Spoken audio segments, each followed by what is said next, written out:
Bienvenidos a Voces del Español. Voces del Español es un programa que nos muestra cómo nuestra forma de hablar el español refleja quiénes somos, cómo somos y de dónde venimos. Bienvenidos todos a Voces del Español. Este es un día muy especial porque vamos a tener este primer programa de 2022 de su programa Voces del Español. Gracias por estar con nosotros y además pues vamos a arrancar con una invitada de súper lujo. Les presento a María Luisa Parra Velasco. María Luisa, aparte de ser licenciada en Psicología por la UNAM, es maestra y doctora en Lingüística Hispánica por el Colegio de México. Y bueno, ha tenido una carrera muy impresionante, ha sido profesora en la Universidad de Boston, actualmente se desempeña como profesora en la Universidad de Harvard, se ha dedicado a enseñar lengua y cultura y ha sido la responsable de implementar los cursos, bueno, de diseñar e implementar los cursos de español para hablantes de español como lengua heredada en la Universidad de Harvard, ya desde hace 10 años que trabaja en esa línea, que es importantísima, es pues realmente una pionera en eso, en esa universidad, y también ha trabajado mucho con familias latinas, con niños que transitan del español al inglés, que viven en este complicado mundo del bilingüismo en los Estados Unidos. Y bueno, pues esta es la razón por la que le hemos invitado. Muchísimas gracias, María Luisa, por haber aceptado esta invitación y estar el día de hoy en el programa. Al contrario, Erika, siempre es un gusto y un honor para mí estar presente en mi alma mater y así que te agradezco mucho esta posibilidad para hablar de un tema que no solamente me apasiona, sino que creo que es uno de los temas más importantes de nuestros tiempos. Así que gracias a ti. Sí, pues a mí realmente me apasiona mucho también y más desde que estoy en los Estados Unidos enterándome de esta realidad de los hablantes de español que posiblemente son hijos o nietos de mexicanos principalmente o de hispanohablantes en general y que están en esta lucha por conservar su lengua y al mismo tiempo pues insertarse en la vida en inglés, ¿verdad? Que es lo que les corresponde porque esa es su nacionalidad. Entonces, creo que uno de los temas que cada vez más me convenzo de que son cruciales en el área de la lingüística hispánica y que no se ha trabajado tanto, sino hasta recientemente, es este tema de las emociones y las actitudes que tenemos en torno a la lengua, porque los lingüistas tenemos muy claras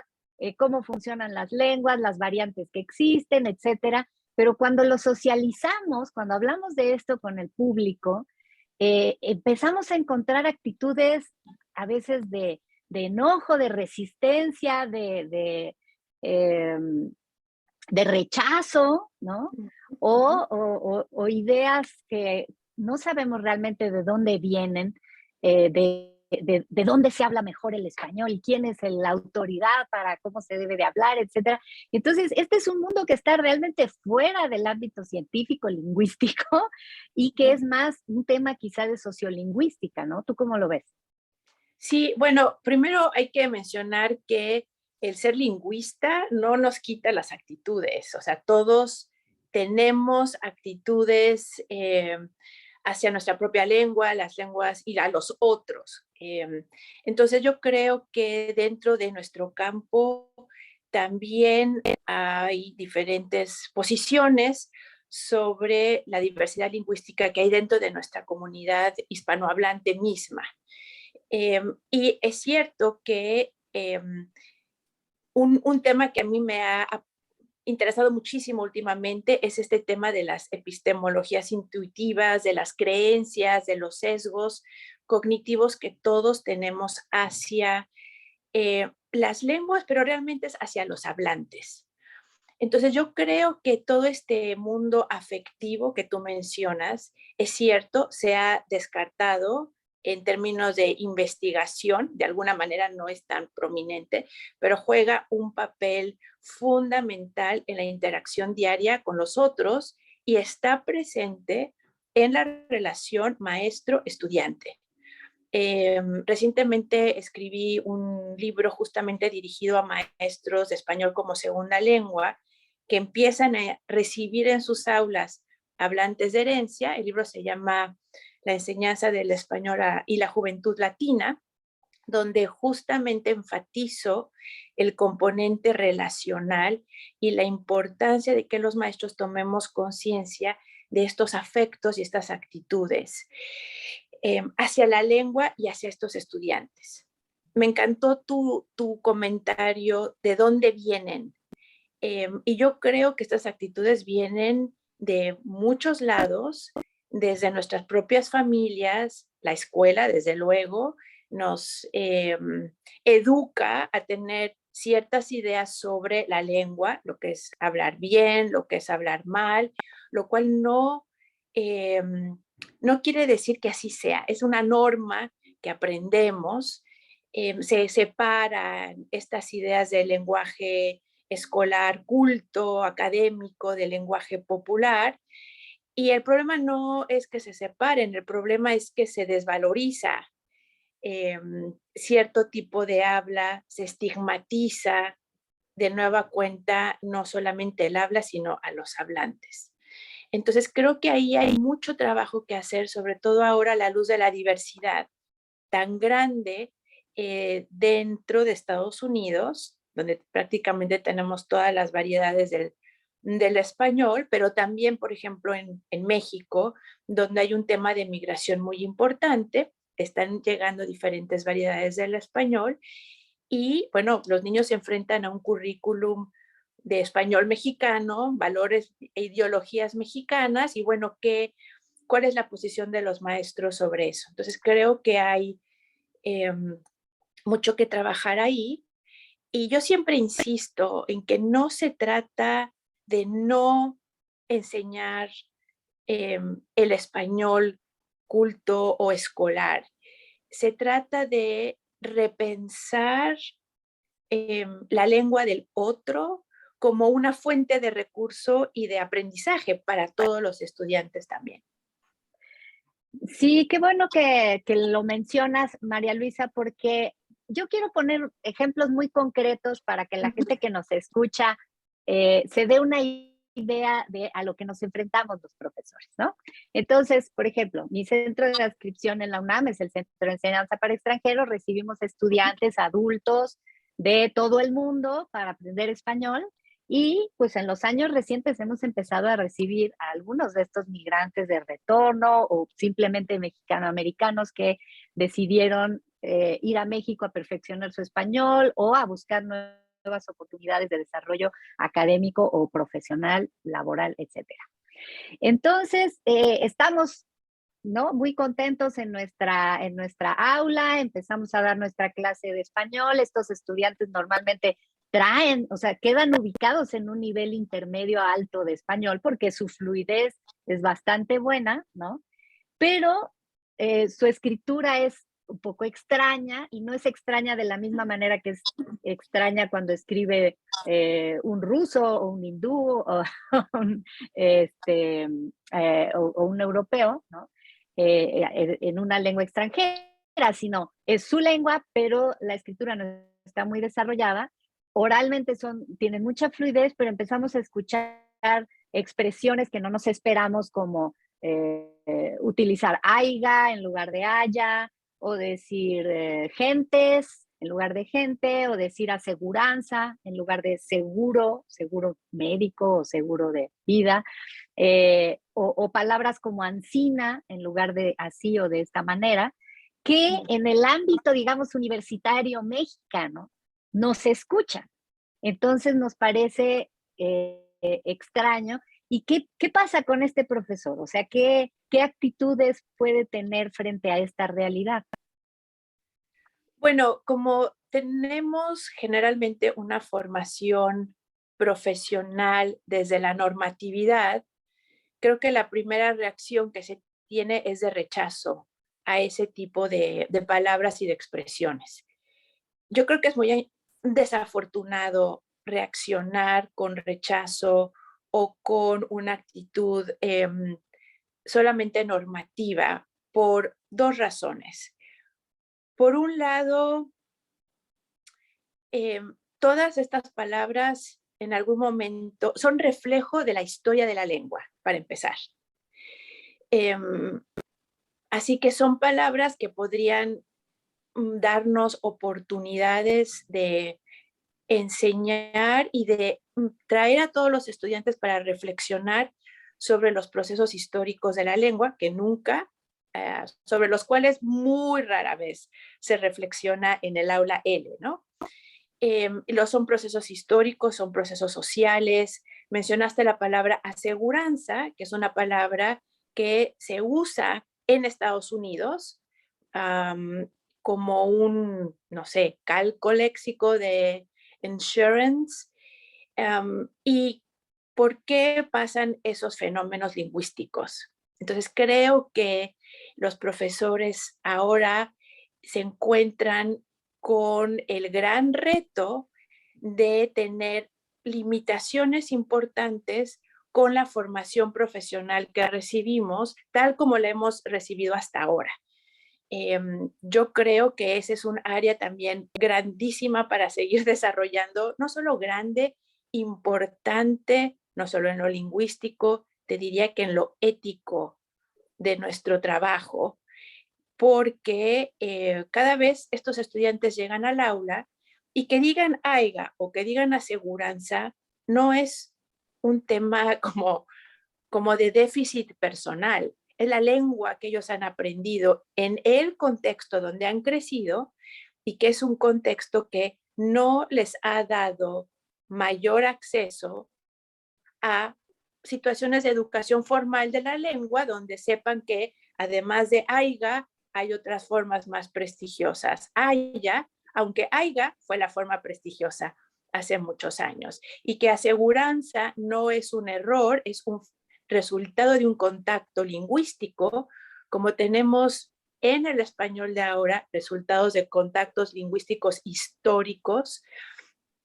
que los españoles adaptaron el náhuatl en la fonología, en la morfología. Nadie se acuerda ya de esos préstamos o de los préstamos del árabe, pero es importante recordar que eso es parte de la historia y que yo les digo a mis estudiantes, ustedes van a la vanguardia del cambio lingüístico, porque ellos son los que están empezando a recibir y a usar estas nuevas palabras que se generan en el contexto de los Estados Unidos, donde también aprovecho para decir que Estados Unidos es el segundo país hispanohablante del mundo, y tú lo sabes muy bien, Erika, y no se conceptualiza así.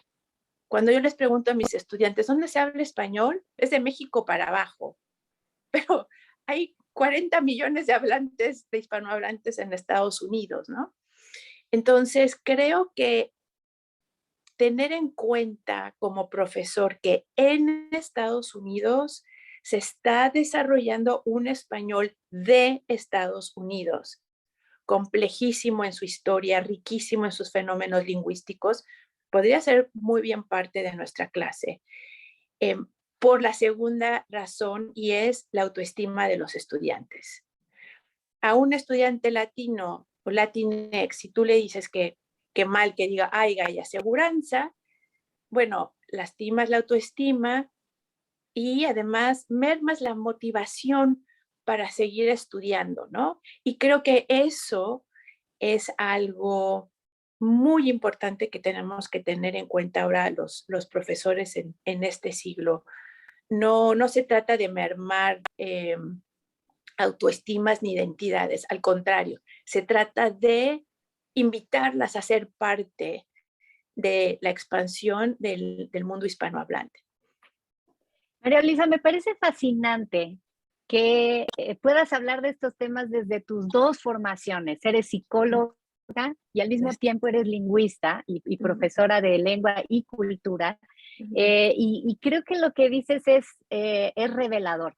No había yo pensado, no había yo escuchado esto que dijiste ahorita de pensar, de decirles a los estudiantes, porque es una realidad que ellos están a la vanguardia del cambio lingüístico y que claro que hay cambios que se van a dar en el español, pero que quizá con lenguas en contacto se aceleran esos cambios y a lo mejor todos vamos para allá, pero ellos están un poquito más apresurados, ¿no? Y es una manera de decir, tú vas adelante, no atrás. Sin Exacto. embargo, he escuchado también otras estrategias que me han parecido fascinantes para darle la vuelta a la tortilla, déjame decirlo de esa forma, al tema del prestigio.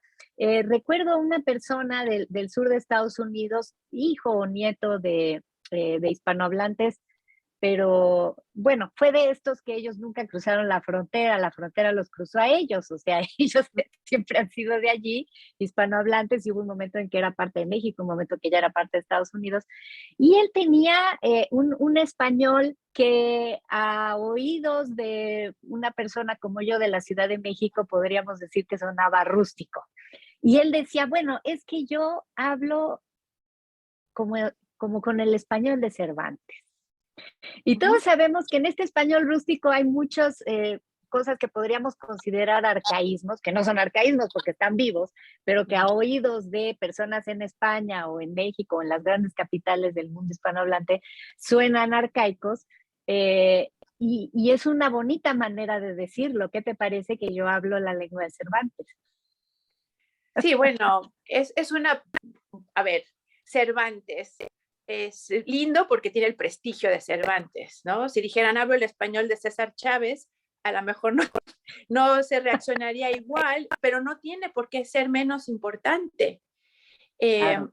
Y creo que ahí es donde entran nuestras propias actitudes como profesores de lengua, ¿no? Podemos valorar Cervantes, pero ¿por qué alguien tiene que justificar su español con una figura de esta índole, digamos, ¿verdad? Para decir, bueno, o sea, no estoy tan mal. No, olvídese de Cervantes, su español es su español y es el resultado de procesos de colonización, de migración, y creo que eso es lo que hay que rescatar. En mis últimos trabajos me ha interesado mucho y en mis clases tengo todo un módulo sobre la historia del español. Y una vez que los estudiantes se sensibilizan a la complejísima historia de la lengua, cambia su perspectiva. Y creo que ese es un tema que habría que traer con más frecuencia a las clases de lengua, ¿no? Definitivamente, y creo que también la voz de personas, o sea, no solamente con nuestros estudiantes, pero la voz que podemos alzar las personas que estudiamos este tipo de fenómenos frente al público general, a toda la comunidad, para concientizar sobre estos procesos, desde históricos hasta meramente lingüísticos, ayuda a que no sean solo los estudiantes los que cambian su forma de entender, sino la sociedad en general, y que no tengan, como dices, que recurrir a estar justificando su español, porque todos, de alguna manera, yo lo veo como una especie de alfabetización lingüística de la sociedad, ¿no? O sea, tenemos que entender qué es nuestra lengua, cómo funciona. Y bueno, María Luisa, creo que para esta primera parte del programa hemos podido, bueno, poner sobre la mesa este tema de las actitudes, a lo que se enfrentan los profesores y cómo lo enfrentan, lo que está bien, lo que está mal.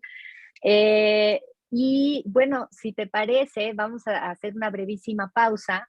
Claro que sí. Y cuando regresemos, te voy a pedir si por favor nos recomiendas a las personas, a los profesores, a los estudiantes, cómo estar mejor preparados para atender todo este tipo de necesidades que estamos encontrando en nuestras poblaciones, Claro que estudiantiles y no estudiantiles también. Bueno, no excelente. se vayan, nos quedamos aquí. En un minutito estamos de regreso con la doctora María Luisa Parra Velasco. Gracias.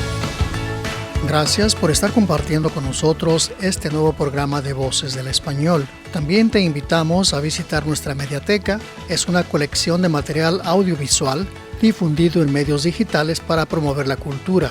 Aquí encontrarás el contenido que no hayas podido ver en su momento en nuestros canales de comunicación como YouTube, Facebook e Instagram.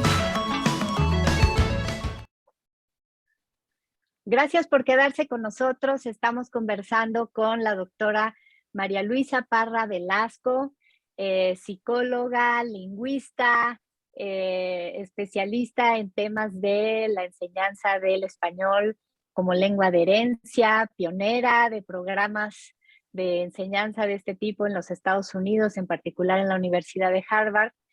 Y pues en la primera parte ya nos estuvo dando su visión como psicóloga y como lingüista de la importancia de valorar y de comprender todas las variantes del español, en particular las que ocurren en los Estados Unidos en esta época, el segundo país hispanohablante del mundo por su número de hablantes. Y también pues la importancia de en el ámbito educativo tener en cuenta la parte que tiene que ver con las emociones y con las actitudes hacia la lengua que hablamos y hacia la lengua que aprendemos, porque pues sí, es realmente un tema delicado, es un tema que toca una parte muy profunda del ser humano, que es el que tiene que ver con su identidad, ¿verdad? Entonces, no es cualquier cosa el estar hablando de estos temas. Creo que es algo que tenemos que abordar de manera nacional en los Estados Unidos y, por supuesto, desde un país como México, que tiene tantos connacionales viviendo en los Estados Unidos, pues que se deben de comprender y de valorar, que creo que esa es la palabra que quiero usar ahora. Y bueno, nos mencionó algo que me pareció fascinante, que es el tema de que pues estos hablantes en Estados Unidos están a la vanguardia del cambio lingüístico. El español tiene muchos préstamos del inglés, aún el español que se habla en México pues está lleno, y en todo el mundo hispanohablante está lleno de anglicismos.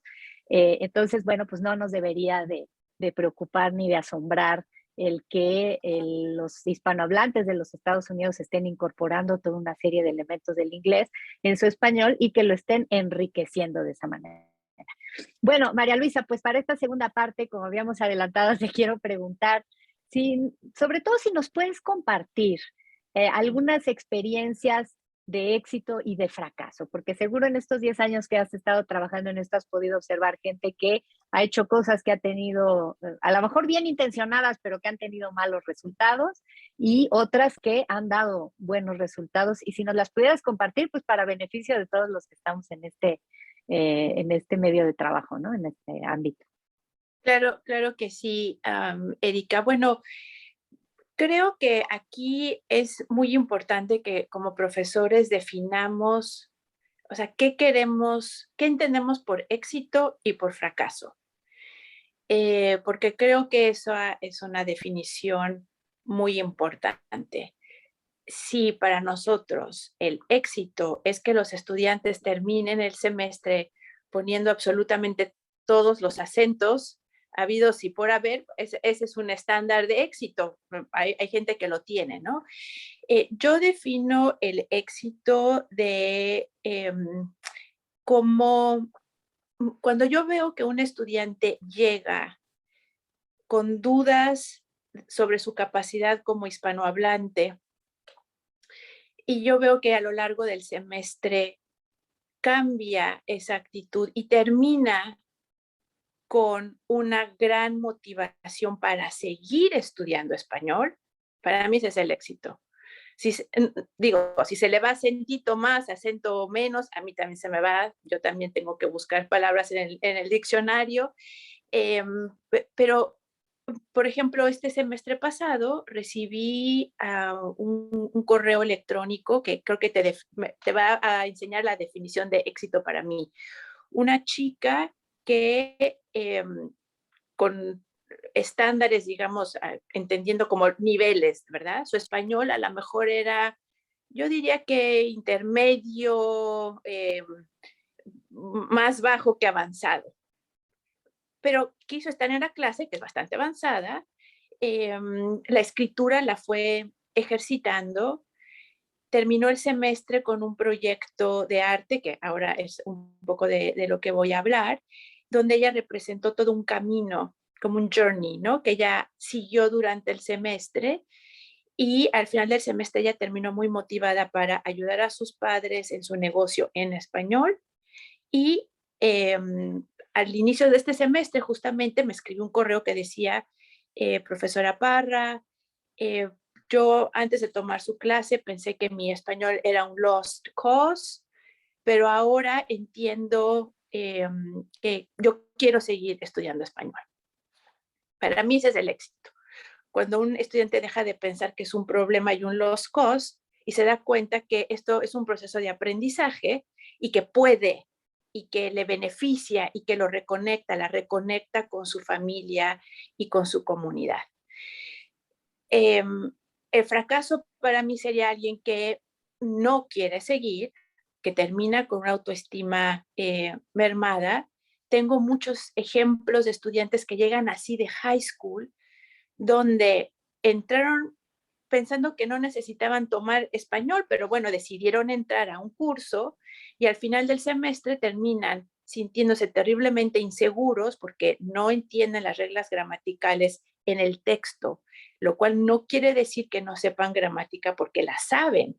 No saben la terminología, no han tenido la, eh, la enseñanza formal de la lengua. Te da esta conciencia metalingüística que se desarrolla a lo largo de los años escolares, pero ellos tienen una conciencia lingüística muy importante y como tú bien lo dijiste al principio, ¿no? Puede haber estudiantes con mucha fluidez. Y una estudiante mía también compartió que terminó el semestre pensando que ella no sabía español, que sus papás no sabían español y que ella tenía que aprender a hablar con vosotros. Eso no es lo que queremos en una clase de español. Entonces, pues solamente lo menciono para presentar mi posición y mi definición de éxito y fracaso. Yo creo que lo que yo he visto hasta ahora es que los estudiantes responden muy bien a un curso con contenido que sea engaging para ellos, que refleje sus intereses, sus motivaciones, y son cursos de contenido, ¿no? Sobre temas, vamos, hay una infinidad de temas que le interesa a la juventud en general, a la juventud Latinx en particular, y los chicos quieren saber, quieren aprender la lengua, quieren aprender los usos cultos y la normatividad. Entonces, a través de un curso de contenido puedes hacer muchísimo en ese sentido. Yo siempre traigo temas que tienen que ver, como ya dije, con la historia de la lengua, las tradiciones, los procesos de frontera, el tema de frontera, que creo que es algo que hay que ir metiendo cada vez más en nuestro currículum. ¿Qué significa vivir en the borderlands? Como nos enseñó Glorian Saldúa, ¿no? No es el borderline, que los hay, pero ¿qué pasa en el borderland? Y ellos aprecian mucho poder hablar de este tipo de experiencias que viven ellos al día. Además de un currículum interdisciplinario con historia, sociolingüística, cultura, literatura, cine, música. Ahora mi trabajo se ha centrado muchísimo en el tema de la creatividad. La ONU y la UNESCO han tratado de meter el tema cada vez más como algo central en la educación del siglo XXI y a mí me ha dado un resultado fabuloso trabajar con creatividad, con historia del arte, y darle a los estudiantes la posibilidad de que ellos creen arte como un outlet, una salida, una forma de expresar sus reflexiones sobre su lengua, sobre su identidad, con elementos muy simbólicos. que tienen que ver con identidades, no solamente una identidad. Entonces creo que experiencias de este tipo generan un aula lingüística y discursivamente muy rica, porque pueden describir, preguntar, explicar, argumentar, y al mismo tiempo se genera mucha conciencia lingüística y posibilidades de aplicar esa conciencia lingüística a arte, servicio comunitario. Así que creo que cursos estructurados alrededor de gramática empobrecen. No es que no tengan, no es que la gramática no sea parte, lo es, pero creo que hay mucha más ventajas en un currículum con contenido, ¿no? Content based, como le llaman. Cuando hablas de expresiones artísticas y creativas, que me parece extraordinaria la propuesta, danos ejemplos. ¿Estás hablando de ejercicios de escritura creativa o es mucho más amplio? Bueno, a ver, yo en cada una de mis clases están estructuradas a través de módulos. Y para cada módulo generalmente tengo algún tipo de ejercicio de escritura que puede ser analítico, reflexivo o creativo. Entonces, escritura creativa definitivamente forma parte de las actividades que hacemos en la clase y no solamente es, ok, chicos, escriban su poema, ¿no? No, hay poesía a lo largo de todo el currículum, poesía desde colonial con Sor Juana, calaveritas, poesía popular, poesía de frontera que retoma poesía colonial como formato. Entonces, les voy dando todo un abanico de modelos a partir de los cuales ellos después pueden rehacer sus propios modelos, su propia poesía, apropiándose de estos modelos, incorporándolos o ajustándolos a sus propias vivencias y experiencias de vida. Entonces hacen cosas fabulosas y acabo de escribir un paper justamente sobre la combinación de escritura creativa con herramientas digitales. Y bueno, tienes estudiantes que hacen poemas para reflexionar sobre la diversidad dialectal dentro de su propia familia y en su contexto, digamos. Tuve un estudiante que hizo un poema donde su modelo fue Dr. Seuss. A ver, modelo más complejo no lo pudo haber elegido, ¿no?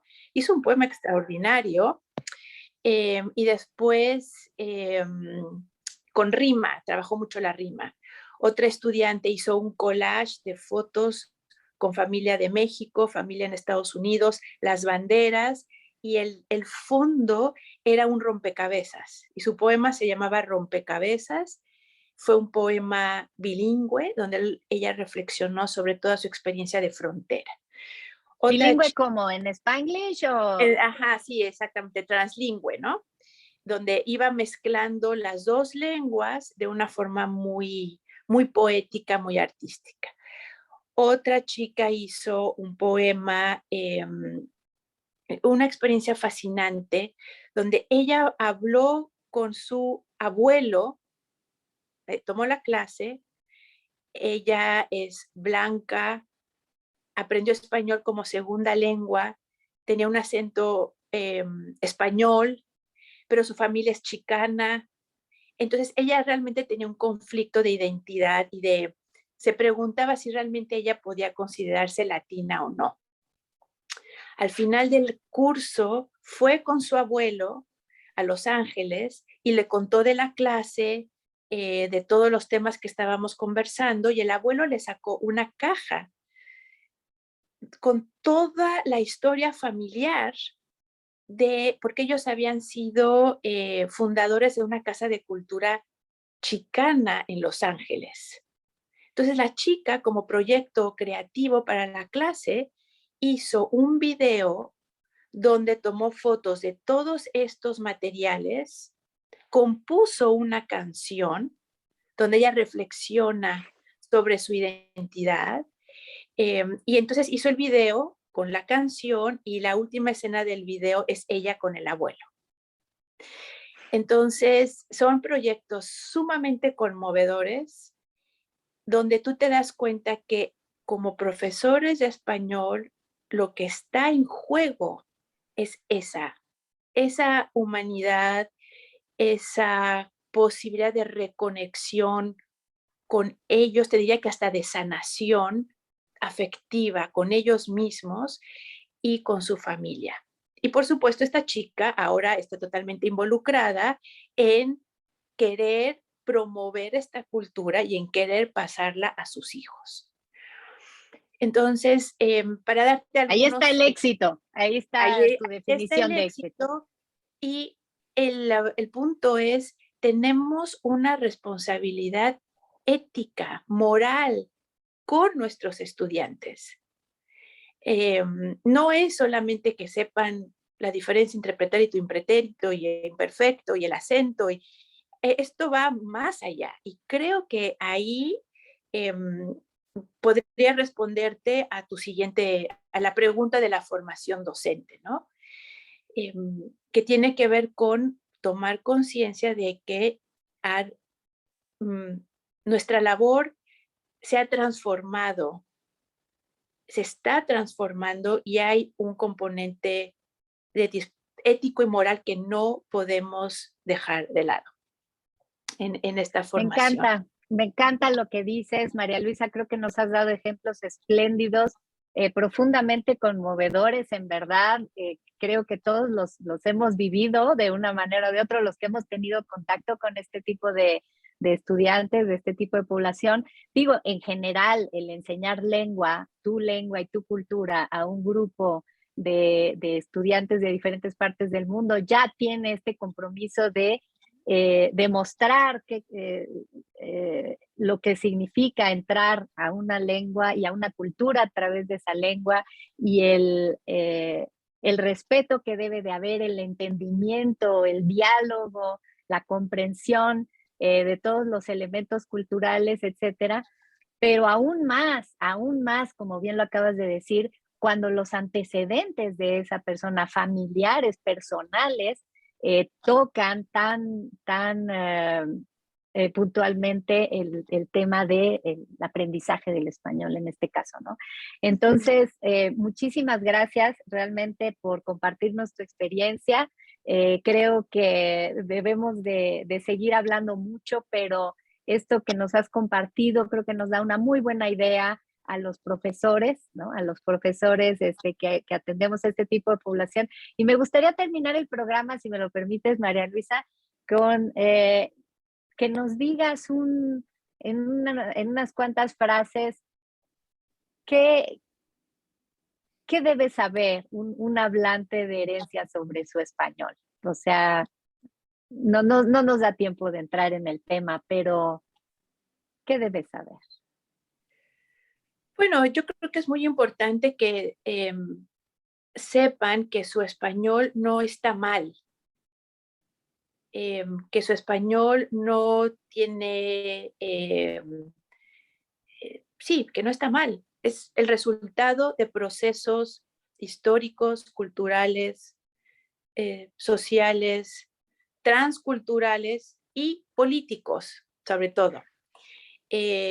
No en balde acá con 60 millones de latinos y 40 millones de hispanohablantes, no hay programas bilingües. Eso no es en balde. Eso no es problema. Ese no es culpa de los hablantes de herencia, es un problema político, histórico, ¿no? Los que están beneficiándose más de los programas bilingües son clases medias americanas. Entonces, eso creo que como maestro hay que tomarlo en cuenta y vamos comunicarlo de alguna forma, ¿no? Creo que la otra cosa que deben de saber es que como hablantes tienen el derecho a usar su lengua, lo que ellos saben, su idiolecto, digamos, ¿no? Todos tenemos el derecho a usar nuestra lengua y me imagino que la gente que critica a el habla de los estudiantes bilingües, se sentiría muy incómoda si alguien le dijera, usted no puede hablar así y tiene que cambiar su habla. Entonces, no nos damos cuenta, pero ejercemos ese poder para decirle, no, aiga no, es haya. Yo digo, bueno, imagínense que a nosotros nos dicen esa palabra que usted, o híjole, órale, no. Entonces sería como un golpe tremendo como Híjole. mexicanos decir, híjole, órale, ¿qué onda? No, eso no. Entonces, hay temas de derecho muy importantes ahí que también hay que, las dos partes deben de tomar muy en cuenta y que esto se trata de expandir su conocimiento y nuestro conocimiento como profesores también. Yo siempre les digo, cuando se trata de la lengua, más es mejor. Hay que construir ese capital lingüístico y yo te digo que yo he construido mi capital lingüístico gracias a ellos. Y creo que eso también hay que reconocerlo como profesores. Maravilloso, María Luisa. Muchísimas gracias. Extraordinaria tu visión y tu labor en esta área y en concientizarnos a todos del compromiso, como dijiste, ético, moral que tenemos hacia nuestros estudiantes y hacia nuestras comunidades. Muchísimas gracias. Y bueno, pues a todos los que nos escucharon, muchas gracias. Compartan, por favor, esta información porque pues nos tenemos que educar todos, seguirnos educando, seguir aprendiendo de todas estas experiencias que pues reflejan el mundo en el que estamos viviendo y en el que tenemos que avanzar cada vez más.